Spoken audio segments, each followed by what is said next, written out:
The sea had a way of stripping life down to its essentials, and Evan Mercer felt that truth pressing against him as the horizon vanished behind curtains of rain. His sailboat, modest and stubborn, rocked beneath his feet as the engine sputtered and fell silent. He had taken this trip to think, to escape the quiet tension waiting back on shore, but now the silence was total, broken only by the wind and the slap of water against the hull. Evan gripped the rail and forced his breathing to slow. Panic would solve nothing.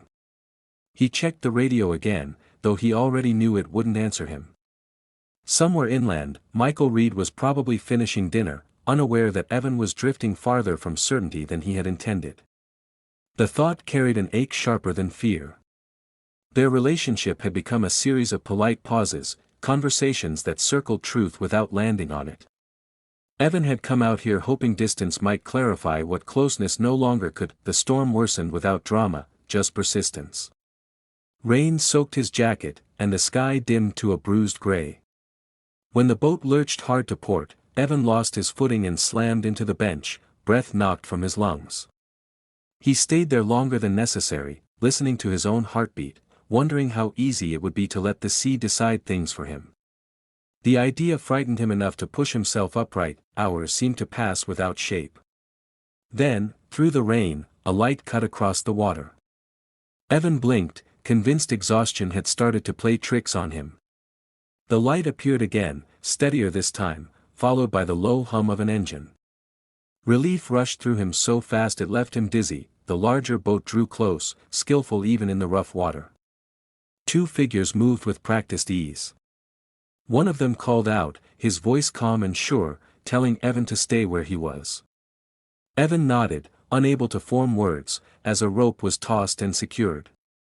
Hands guided him across the narrow gap between boats, firm and careful. "I'm Daniel," the man said once Evan was safely aboard.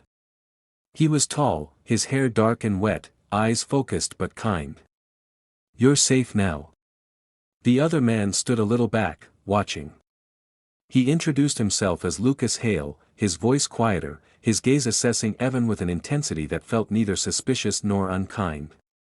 Between them, Evan sensed an unspoken coordination, a trust built over time. They moved quickly, securing Evan's boat and guiding him into the cabin. The space was warm, smelling faintly of salt and fuel. Evan sank onto a bench, suddenly aware of how much his hands were shaking. "Drink," Daniel said, pressing a mug into his hands. Slowly. Evan obeyed. The heat steadied him. "Thank you," he managed. "I don't know what I would've." "Doesn't matter," Daniel replied gently. "You're here." As the storm raged outside, the three men settled into an uneasy calm. Lucas took the helm, eyes forward, while Daniel checked their course.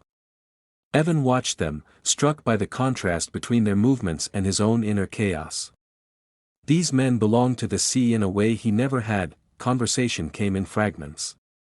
Evan explained how he'd underestimated the weather, how the engine had failed without warning. Daniel listened without judgment, nodding occasionally. When Evan asked about them, Daniel mentioned they were heading back from a delivery run. Nothing extraordinary in that. Lucas glanced back then, his eyes meeting Evan's for a moment longer than necessary. There was something in that look, curiosity, perhaps, or recognition, that made Evan look away first. Night fell slowly, the storm easing into a steady rain. With the danger past, the cabin felt smaller, the silence heavier. Evan found himself noticing details he shouldn't have, the way Daniel's voice softened when he spoke, the faint scar on Lucas's knuckle, the rhythm of their shared work. Awareness crept in, unwanted but undeniable. Daniel mentioned a wife waiting at home, the words slipping naturally into conversation. Evan nodded, the information settling like a weight in his chest. He thought of Michael again, of unanswered messages and conversations postponed. The irony wasn't lost on him, rescued by men who seemed anchored to lives he couldn't quite picture for himself. As hours passed, fatigue loosened Evan's defenses. He spoke more freely than he intended, admitting that he hadn't told anyone about this trip. Lucas listened from the helm, silent but attentive. Daniel asked questions that weren't intrusive, yet somehow reached places Evan had avoided naming. When Evan spoke of feeling unseen, Daniel didn't rush to reassure him. He simply listened, and that was enough. Eventually, Lucas announced they'd have to wait out the rest of the night before reaching port. There was no urgency in his tone, just fact. The knowledge settled over them, closing off escape routes both literal and emotional. They prepared to rest in shifts. Lucas took first watch, leaving Evan and Daniel alone in the cabin. The quiet felt different now, charged with everything that had been said and everything that hadn't. Evan stared at his hands, aware of Daniel's presence beside him, close enough to feel warmth but not touching. "I'm glad we found you," Daniel said after a while. "So am I," Evan replied. The words carried more weight than gratitude alone. Neither of them spoke after that. Outside, the rain softened, tapping the deck in a steady rhythm.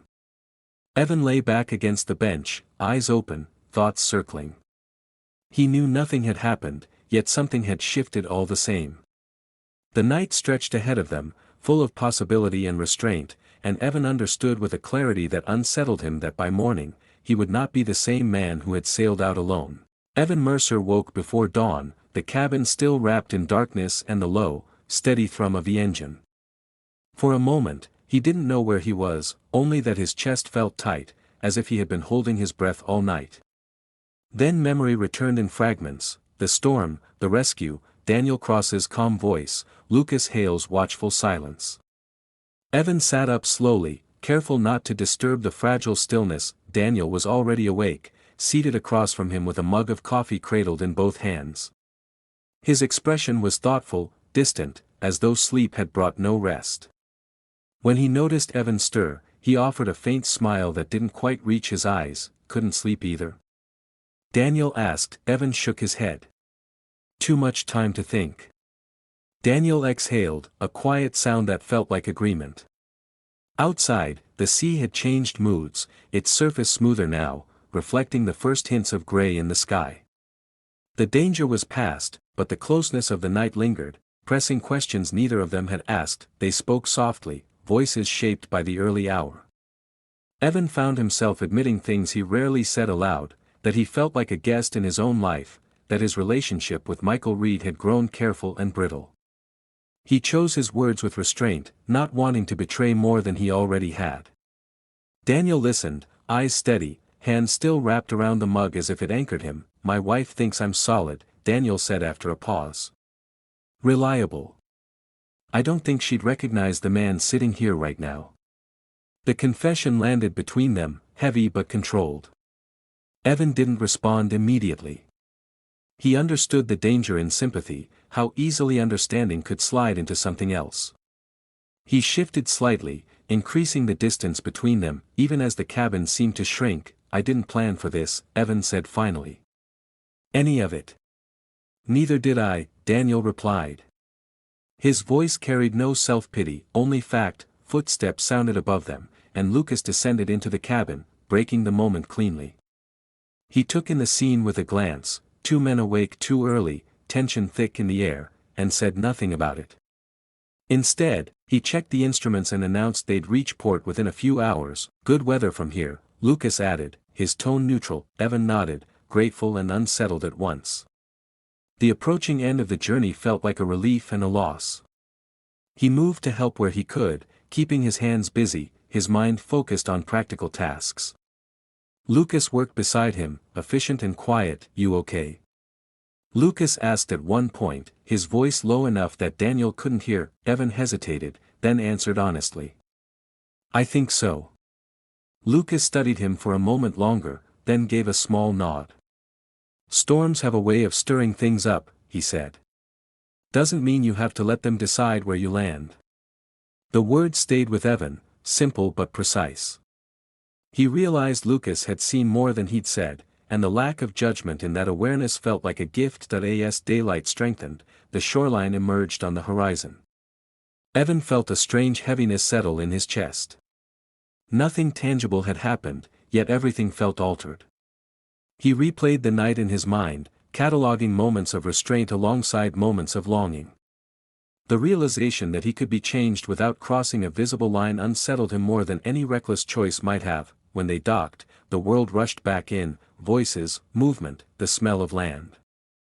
Evan gathered his belongings, suddenly unsure how to say goodbye. Daniel stepped closer, his expression composed but intent. "I'm glad you're safe," Daniel said. "So am I," Evan replied, aware of the echo from the night before. This time, the words carried a quieter resolve. Lucas shook Evan's hand firmly. "Take care of yourself," he said, meeting Evan's gaze with something like encouragement. Evan watched them walk away together, their easy familiarity a reminder that some lives continued uninterrupted, even after near disasters. He stood there longer than necessary, the dock solid beneath his feet, the sea calm behind him. On the drive home, Evan's thoughts turned to Michael. He imagined the conversation waiting for him, the choices he could no longer postpone. The night at sea had stripped away excuses as effectively as the storm had stripped away his certainty. He understood now that infidelity wasn't always an act, sometimes it was a turning of the heart, quiet and internal, but no less real. When Evan finally reached his apartment, the door opened to a familiar space that felt subtly different. Michael's jacket hung by the door, a sign of routine and shared history. Evan set down his bag and stood still, breathing in, grounding himself. He hadn't decided what he would say or how much he would reveal. But he knew he couldn't return to the careful silence that had defined them for too long. The night had given him clarity, not answers, and that clarity demanded action. Evan moved further into the apartment, aware that the next conversation would shape what came after. The sea had released him, but the real test lay ahead, on solid ground, where choices could no longer be blamed on storms or chance.